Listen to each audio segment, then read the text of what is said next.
जय हिंद दोस्तों। ज्ञान विदिक क्लासेस में आप सबका स्वागत है। आज हम एक बहुत ही महत्वपूर्ण विषय पर गहराई से चर्चा करने वाले हैं। भारत वन स्थिति रिपोर्ट यानी ISFR 2023। ये 18वीं रिपोर्ट है और यूपीएससी जैसी परीक्षाओं के लिए इसका हर एक आंकड़ा बहुत मायने रखता है। बिल्कुल, ये रिपोर्ट 21 दिसंबर 2024 को जारी की गई थी और आज हम इसके हर पहलू को हर स्लाइड के माध्यम से विस्तार से समझेंगे। पहली नज़र में तो सब अच्छा लगता है, लेकिन जब आप इन आंकड़ों की परतों को खोलते हैं तो एक बहुत ही दिलचस्प और थोड़ी चिंताजनक कहानी सामने आती है। हाँ, आज हम उसी कहानी को समझने की कोशिश करेंगे। चलो अब नेक्स्ट देखते हैं। तो सबसे पहले रिपोर्ट का परिचय और संदर्भ समझ लेते हैं। जी, इस रिपोर्ट को भारतीय वन सर्वेक्षण FSI प्रकाशित करता है, जो पर्यावरण, वन और जलवायु परिवर्तन मंत्रालय के अंतर्गत आता है। MoFEC के। जी, और ये एक द्विवार्षिक रिपोर्ट है, मतलब हर 2 साल में एक बार आती है। और ये इसका 18वां संस्करण है। पहली रिपोर्ट 1987 में आई थी।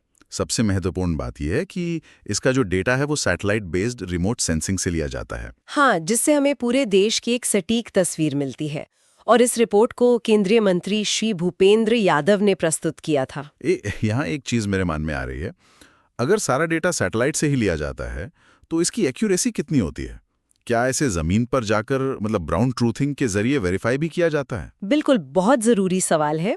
देखिए, सैटेलाइट हमें एक मैक्रो लेवल तस्वीर देता है, लेकिन उसकी सटीकता को परखने के लिए ग्राउंड ट्रूथिंग अनिवार्य है। FSI की टीम्स देश भर में हजारों सैंपल प्लॉट्स पर फिजिकली जाती हैं। अच्छा, वहां वे पेड़ों की प्रजाति, उनका घनत्व, जमीन की स्थिति, इन सब चीजों को वेरीफाई करती हैं और फिर उस डेटा से सैटेलाइट के आंकड़ों को कैलिब्रेट किया जाता है। तो मतलब तकनीक और जमीनी मेहनत दोनों का संगम है ये रिपोर्ट। बिल्कुल, इसी प्रक्रिया की वजह से ये रिपोर्ट 95% से ज्यादा सटीक मानी जाती है। चलो अब नेक्स्ट देखते हैं। अब बात करते हैं भारत के कुल ग्रीन कवर की।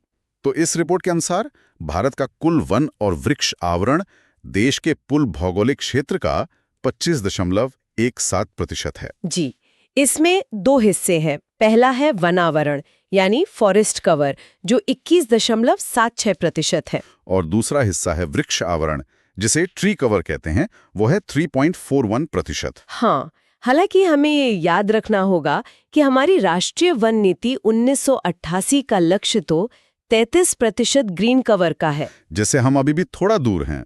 यहाँ एक बहुत बेसिक सा सवाल मन में आता है, ये वनावरण और वृक्षावरण मतलब फॉरेस्ट कवर और ट्री कवर में मुख्य अंतर क्या है? इन दोनों को अलग अलग क्यों मापते हैं? बहुत अच्छा सवाल है। इसे ऐसे समझे, फॉरेस्ट कवर की एक सरकारी परिभाषा है। ओके। इसके तहत वो जमीन का टुकड़ा आता है जो कम से कम 1 हेक्टेयर का हो और जहां पेड़ों का घनत्व 10% से ज्यादा हो। अच्छा, तो ये कानूनी तौर पर जंगल माने जाते हैं? हाँ, चाहे वो किसी की निजी जमीन पर ही क्यों ना हो। और ट्री कवर में वो पेड़ आते हैं जो इस परिभाषा के बाहर हैं। जैसे कि? जैसे शहरों में पार्कों में लगे पेड़, सड़कों के किनारे लगे पेड़ या खेतों की मेड़ पर लगे पेड़ों के झुंड जो 1 हेक्टेयर से कम क्षेत्रफल में फैले हों।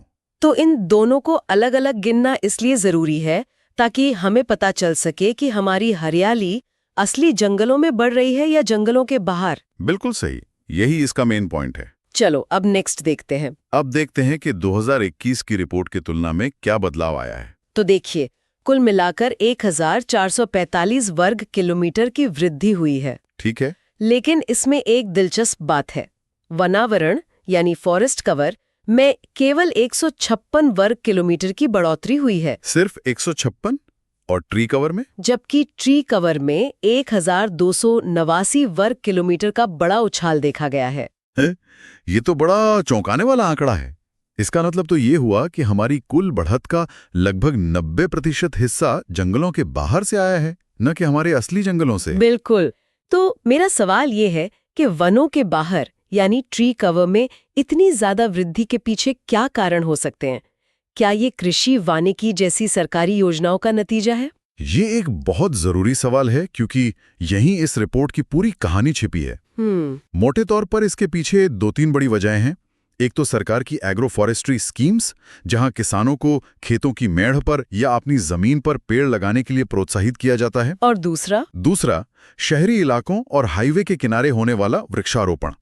लेकिन इसमें एक बारीक बात समझने वाली है। वो क्या? ये पेड़ अक्सर व्यावसायिक प्रजातियों के होते हैं, जैसे पॉपुलर या यूकेलिप्टस, जो जल्दी बढ़ते हैं। ये कार्बन तो सोखते हैं, लेकिन बायोडाइवर्सिटी के मामले में ये घने प्राकृतिक जंगलों की जगह कभी नहीं ले सकते। समझ गई। यानी आंकड़ों में बढ़त तो दिखती है, पर जंगल की क्वालिटी का सवाल बना रहता है। एग्जैक्टली। चलो अब नेक्स्ट देखते हैं। अब समझते हैं कि वनों को वर्गीकृत कैसे किया जाता है। तो वनों का वर्गीकरण कैनोपी घनत्व, मतलब कैनोपी डेंसिटी के आधार पर किया जाता है। यानी ऊपर से देखने पर पेड़ों से कितनी जमीन ढकी हुई है। जी, इसके 4 मुख्य प्रकार हैं। पहला है अति सघन वन, यानी वेरी डेंस फॉरेस्ट या VDF, जहां कैनोपी घनत्व 70% से ज्यादा होता है। ये हमारे सबसे बेहतरीन, सबसे पुराने जंगल हैं। बिल्कुल। दूसरा है मध्यम सघन वन, मॉडरेटली डेंस फॉरेस्ट, जहां घनत्व 40% से 70% के बीच होता है। और तीसरा है खुले वन, ओपन फॉरेस्ट, जहां घनत्व 10% से 40% होता है। और चौथा है झाड़ियां यानी स्क्रब, जहां कैनोपी घनत्व 10% से कम होता है। और ये ध्यान रखना बहुत जरूरी है कि झाड़ियों को वन आवरण में शामिल नहीं किया जाता है। एक मिनट, ये बात तो भी अजीब है। झाड़ियों को वन आवरण का हिस्सा क्यों नहीं मानते? मतलब भले ही उनका कैनोपी घनत्व कम हो, लेकिन वे भी तो इकोसिस्टम का एक महत्वपूर्ण हिस्सा है, खासकर सूखे इलाकों में। आपका संदेह बिल्कुल जायज है।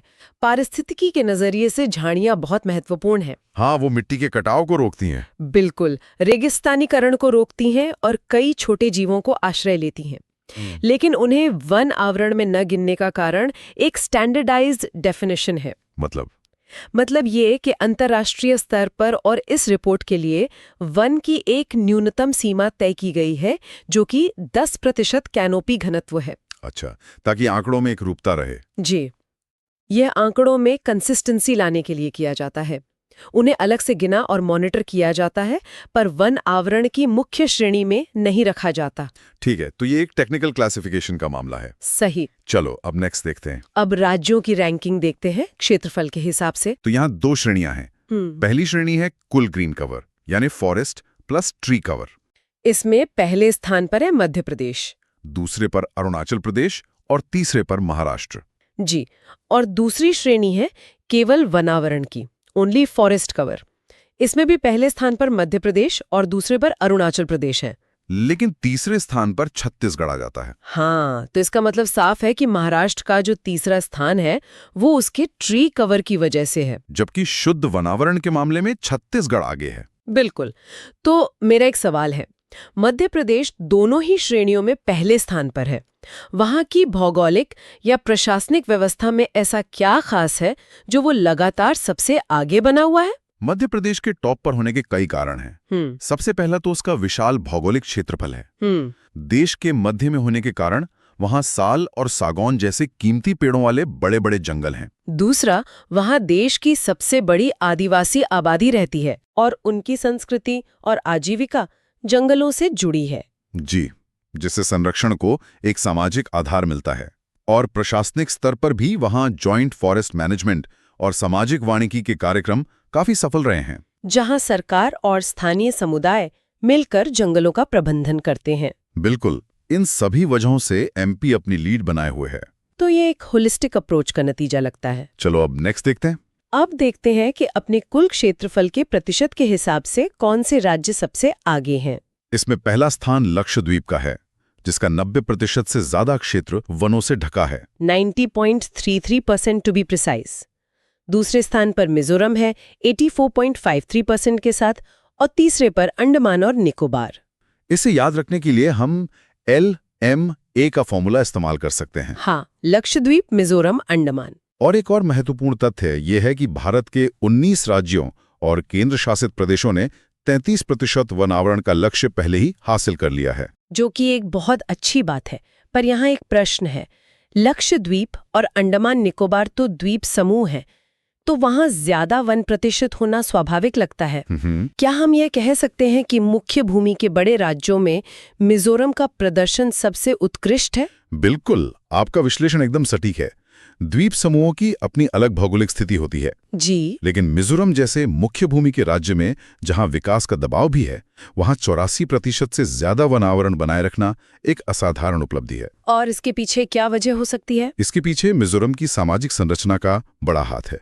वहां के पारंपरिक ग्राम परिषद और यंग मीजो एसोसिएशन जैसे जो नागरिक संगठन हैं, वो वन संरक्षण में बहुत सक्रिय भूमिका निभाते हैं। हाँ, ये सामुदायिक भागीदारी का एक बेहतरीन उदाहरण है। वाकई ये एक सीखने वाली बात है। चलो अब नेक्स्ट देखते हैं। अब उन राज्यों की बात करते हैं जहां वन क्षेत्र में सबसे ज्यादा वृद्धि हुई है। तो कुल वृद्धि यानी फॉरेस्ट प्लस ट्री कवर के मामले में पहले स्थान पर छत्तीसगढ़ है, जिसने +644 वर्ग किलोमीटर की वृद्धि दर्ज की है। दूसरे स्थान पर उत्तर प्रदेश और तीसरे पर ओडिशा है। लेकिन अगर हम सिर्फ केवल वनावरण वृद्धि मतलब फॉरेस्ट ओनली ग्रोथ की बात करें तो यहाँ रैंकिंग पूरी तरह बदल जाती है। कैसे? इसमें पहले स्थान पर मिजोरम है, दूसरे पर गुजरात और तीसरे पर ओडिशा। अरे ये तो एक दिलचस्प विरोधाभास है। छत्तीसगढ़ कुल वृद्धि में नंबर 1 है, लेकिन केवल वनावरण वृद्धि की सूची में उसका नाम तक नहीं है। हाँ, तो इसका क्या अर्थ निकाला जाए? क्या ये माना जाए कि छत्तीसगढ़ में हुई लगभग सारी वृद्धि वनों के बाहर ट्री कवर में हुई है और हो सकता है कि उसके असली जंगलों में कमी आई हो? आपने बिल्कुल सही नब्ज पकड़ी है। ये विरोधाभास वही कहानी कहता है जो हमने राष्ट्रीय स्तर पर देखी थी। मतलब? छत्तीसगढ़ में जो 644 वर्ग किलोमीटर की बढ़त दिख रही है, वो मुख्य रूप से वृक्षारोपण और कृषि वानिकी से आई है। और इसका मतलब ये भी हो सकता है कि एक तरफ उन्होंने पेड़ लगाए, लेकिन दूसरी तरफ हो सकता है कि खनन या अन्य परियोजनाओं के कारण उनके प्राकृतिक वनों में कुछ कमी आई हो, जिससे वो केवल वनावरण वृद्धि की सूची में जगह नहीं बना पाए। बिल्कुल। ये आंकड़ा हमें बताता है कि सिर्फ हेडलाइन नंबर्स देखने से पूरी तस्वीर साफ नहीं होती। ये तो विश्लेषण का एक बहुत महत्वपूर्ण बिंदु है। चलो हम नेक्स्ट देखते हैं। अब एक विशेष प्रकार के वनों यानी मैंग्रोव की स्थिति पर नजर डालते हैं। तो भारत में मैंग्रोव का कुल क्षेत्रफल 4,992 वर्ग किलोमीटर है। और वैश्विक स्तर पर देखा जाए तो भारत में एशिया के सर्वाधिक मैंग्रोव वन पाए जाते हैं। राज्यों की बात करें तो शीर्ष पर पश्चिम बंगाल है, सुंदरवन की वजह से। जी। दूसरे स्थान पर गुजरात और तीसरे पर अंडमान और निकोबार है। मेरा एक सवाल है, मैंग्रोव वनों को इतना विशेष महत्व क्यों दिया जाता है और इनकी गणना अलग से क्यों की जाती है? ये पर्यावरण के लिए इतने जरूरी क्यों हैं? मैंग्रोव को प्रकृति का सुपर हीरो कहा जाए तो गलत नहीं होगा। अच्छा। इनकी गणना अलग से इसलिए होती है क्योंकि ये एक बहुत ही खास और नाजुक पारिस्थितिकी तंत्र है जो खारे और मीठे पानी के संगम पर पनपते हैं। इनके महत्व के 3 मुख्य कारण हैं। बताइए। पहला, ये सुनामी और चक्रवात जैसी आपदाओं के खिलाफ एक जैविक ढाल का काम करते हैं, एक नेचुरल वॉल की तरह। बिल्कुल। दूसरा, ये सामान्य वनों की तुलना में 5 गुना ज्यादा कार्बन सोखने की क्षमता रखते हैं, जिसे ब्लू कार्बन कहते हैं। 5 गुना, वाओ। और तीसरा, ये मछलियों और अन्य समुद्री जीवों के लिए एक नर्सरी की तरह काम करते हैं, जिससे लाखों मछुआरों की आजीविका चलती है। अद्भुत, इसीलिए इनका संरक्षण इतना जरूरी है। जी। चलो अब नेक्स्ट देखते हैं। अब एक और महत्वपूर्ण पहलू कार्बन स्टॉक पर आते हैं। भारत के वनों में कुल 7,285 मिलियन टन कार्बन स्टॉक होने का अनुमान है, जिसमें पिछली रिपोर्ट से 81.5 मिलियन टन की वृद्धि हुई है। और ये कार्बन स्टॉक हमारे जलवायु लक्ष्यों के लिए बहुत महत्वपूर्ण है। पेरिस समझौते के तहत भारत का लक्ष्य यानी NDC 2030 तक अतिरिक्त 2.5 से 3 बिलियन टन का CO2 सिंक बनाना है। और हम कहां तक पहुंचे हैं? वर्तमान स्थिति ये है कि हम लगभग 2.29 बिलियन टन हासिल कर चुके हैं, यानी हम लक्ष्य के काफी करीब हैं। ये तो अच्छी खबर है। और कार्बन स्टॉक के मामले में शीर्ष राज्य कौन से हैं? मध्य प्रदेश, छत्तीसगढ़ और महाराष्ट्र। यहाँ एक तकनीकी सवाल है, कार्बन स्टॉक और CO2 सिंक में क्या कोई अंतर है? और ये 7,285 मिलियन टन कार्बन स्टॉक हमारे 2.53 बिलियन टन CO2 सिंक के लक्ष्य में कैसे फिट होता है? हाँ, इसमें एक छोटा लेकिन महत्वपूर्ण तकनीकी अंतर है। क्या? कार्बन स्टॉक का मतलब है हमारे जंगलों में इस समय कुल कितना कार्बन जमा है, पेड़ों में, मिट्टी में, हर चीज में। ये एक तरह से आपके बैंक में जमा कुल पैसा है। अच्छा, और टोटल डिपॉजिट? और CO2 सिंक का मतलब उस क्षमता से है जिससे जंगल हर साल वायुमंडल से अतिरिक्त कार्बन सोखते हैं। ये बैंक में हर महीने जमा होने वाली किश्त की तरह है। समझ गया। तो हमारा एनडीसी लक्ष्य इसी सोखने की क्षमता को बढ़ाने का है। बिल्कुल, वो 2.53 बिलियन टन का लक्ष्य इसी अतिरिक्त सोखने की क्षमता का है। बहुत बढ़िया तरीके से समझाया। चलो अब नेक्स्ट देखते हैं। अब देखते हैं कि वैश्विक पटल पर भारत की क्या स्थिति है। कुल वन क्षेत्र यानी फॉरेस्ट एरिया के मामले में भारत दुनिया में 10वें स्थान पर है। लेकिन वन क्षेत्र में वृद्धि, ग्रोथ में हमारा प्रदर्शन बहुत शानदार है। हम औसत वार्षिक शुद्ध लाभ में तीसरे स्थान पर हैं। जी, संदर्भ के लिए क्षेत्रफल के हिसाब से दुनिया के शीर्ष 5 देश हैं: रूस, ब्राजील, कनाडा, अमेरिका और चीन। तो एक सवाल मन में उठता है, अगर हम वन वृद्धि दर में दुनिया में तीसरे स्थान पर हैं, तो कुल क्षेत्रफल में 10वें स्थान पर क्यों हैं? क्या इसका मतलब यह है कि हमारे देश में ऐतिहासिक रूप से वन क्षेत्र कम रहा है, जिसे अब हम तेजी से बढ़ा रहे हैं? आपका अनुमान बिल्कुल सही दिशा में है। इसका कारण ऐतिहासिक है। औपनिवेशिक काल में और आजादी के बाद शुरुआती दशकों में कृषि और विकास परियोजनाओं के लिए बड़े पैमाने पर वनों की कटाई हुई।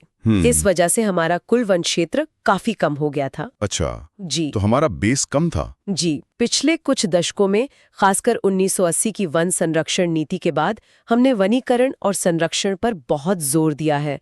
तो हमारा बेस कम होने की वजह से जो भी बढ़ोतरी हो रही है वो प्रतिशत के हिसाब से बहुत ज्यादा दिखती है। इसीलिए हमारी वृद्धि दर दुनिया में शीर्ष पर है। एक तरह से हम खोई हुई हरियाली को वापस पा रहे हैं। बिल्कुल। चलो अब नेक्स्ट देखते हैं। अब एक नजर डालते हैं कि भारत में जमीन का उपयोग किस तरह होता है। इस पाई चार्ट के अनुसार भारत का सबसे बड़ा हिस्सा यानी 42.8% शुद्ध बोया गया क्षेत्र है, एग्रीकल्चर। इसके बाद 21.9% हिस्से पर वन है। 13.4% भूमि खेती के लिए अनुपलब्ध है, जिसमें शहरी और बंजर भूमि शामिल है, और बाकी हिस्सा अन्य श्रेणियों में आता है। यहाँ एक जरूरी बात यह है कि यह डेटा केवल 93% रिपोर्टिंग क्षेत्र के लिए ही उपलब्ध है। मेरा सवाल इस डेटा की एक छोटी सी विसंगति को लेकर है। यहाँ वनों का प्रतिशत 21.9% दिखाया गया है, जबकि पहले की स्लाइड में हमने फॉरेस्ट कवर 21.76% पढ़ा था। ये मामूली अंतर क्यों है? यह एक बहुत ही बारीक और शानदार सवाल है। धन्यवाद। यह अंतर 2 अलग-अलग परिभाषाओं की वजह से है। जो 21.76% फॉरेस्ट कवर का आंकड़ा है, वो सैटेलाइट इमेज पर आधारित है, जो सिर्फ पेड़ों का घनत्व देखता है। हाँ, लेकिन यह जो 21.9% फॉरेस्ट का आंकड़ा है, यह रिकॉर्डेड फॉरेस्ट एरिया RFA पर आधारित है, जो कि एक कानूनी परिभाषा है। अच्छा, यह वो जमीन है जिसे सरकार ने अपने रिकॉर्ड में वन के रूप में दर्ज किया है। तो ऐसा हो सकता है कि कुछ रिकॉर्डेड फॉरेस्ट एरिया में अब पेड़ कम हो गए हों? बिल्कुल, वहां का घनत्व 10% से कम हो गया हो, लेकिन वो कानूनी तौर पे अभी भी जंगल है। और इसका उल्टा भी हो सकता है? हाँ, कि कहीं कानूनी जंगल ना हो पर वहां इतने पेड़ उग गए हों कि सैटेलाइट उसे फॉरेस्ट कवर में गिन ले। इसी वजह से इन दोनों आंकड़ों में मामूली अंतर होता है। ये तो बहुत ही महत्वपूर्ण अंतर है। चलो अब नेक्स्ट देखते हैं। अब परीक्षा की दृष्टि से सभी महत्वपूर्ण तथ्यों का एक त्वरित सारांश देख लेते हैं। जी, तो कुल आवरण 25.17%। सर्वाधिक क्षेत्रफल वाला राज्य मध्य प्रदेश। सर्वाधिक प्रतिशत वाला राज्य या केंद्र शासित प्रदेश लक्षद्वीप। सर्वाधिक वृद्धि वाला राज्य छत्तीसगढ़। मैंग्रोव में शीर्ष राज्य पश्चिम बंगाल। और कार्बन स्टॉक में शीर्ष राज्य मध्य प्रदेश। ये बिल्कुल सटीक जानकारी है, पर क्या इन सभी तथ्यों को एक साथ याद रखने का कोई आसान तरीका या कोई ट्रिक है? हाँ, कुछ ट्रिक्स बना सकते हैं।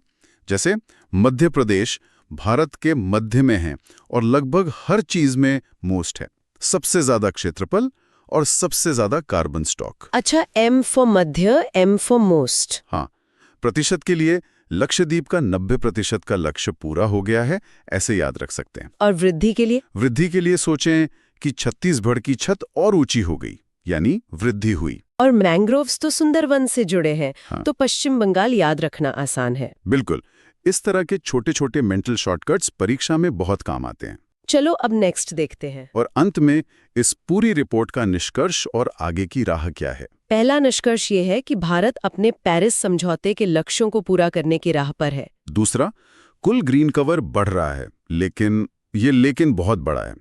ये वृद्धि मुख्य रूप से वनों के बाहर लगे पेड़ों के कारण है, न कि मुख्य वन क्षेत्र में। और तीसरा और सबसे महत्वपूर्ण निष्कर्ष यह है कि घने वनों यानी डेंस फॉरेस्ट का संरक्षण एक बड़ी चुनौती है। ये पूरा डेटा प्रीलिम्स 2025-26 और मेंस की परीक्षाओं के लिए अत्यंत प्रासंगिक है। मेरा अंतिम सवाल इसी सबसे बड़ी चुनौती को लेकर है। जब हम कहते हैं कि घने वनों का संरक्षण एक चुनौती है, तो इसका वास्तविक अर्थ क्या है? क्या इन घने वनों का क्षेत्रफल कम हो रहा है या उनकी गुणवत्ता में गिरावट आ रही है? आपका सवाल इस पूरी चर्चा का सार है। इसका मतलब दोनों है। दोनों? हाँ, पहला, हमारे जो अति सघन और मध्यम सघन वन है, उन पर दबाव बहुत ज्यादा है। विकास परियोजनाओं, खनन या अतिक्रमण के कारण इन घने जंगलों को या तो काट दिया जाता है या उन्हें खुले जंगलों में तब्दील कर दिया जाता है। तो आंकड़ों में शायद कुल वन क्षेत्र कम ना हो, लेकिन एक घना जंगल जब एक खुला जंगल बनता है तो ये उसकी गुणवत्ता में भारी गिरावट है। बिल्कुल। इससे उस जंगल की कार्बन सोखने की क्षमता, उसकी जैव विविधता और पानी को सहेजने की क्षमता सब कुछ कम हो जाता है। तो चुनौती सिर्फ क्षेत्रफल बचाने की नहीं, बल्कि हमारे सबसे कीमती और घने जंगलों की गुणवत्ता को बचाने की है। जी, जो हमारे पारिस्थितिकी तंत्र की रीढ़ है। तो यह था भारत वन स्थिति रिपोर्ट 2023 का एक विस्तृत विश्लेषण। हमने हर आंकड़े के पीछे की कहानी को समझने की कोशिश की। आशा करते हैं आपको वीडियो अच्छा लगा होगा, तो चैनल को लाइक करें, सब्सक्राइब करें। धन्यवाद।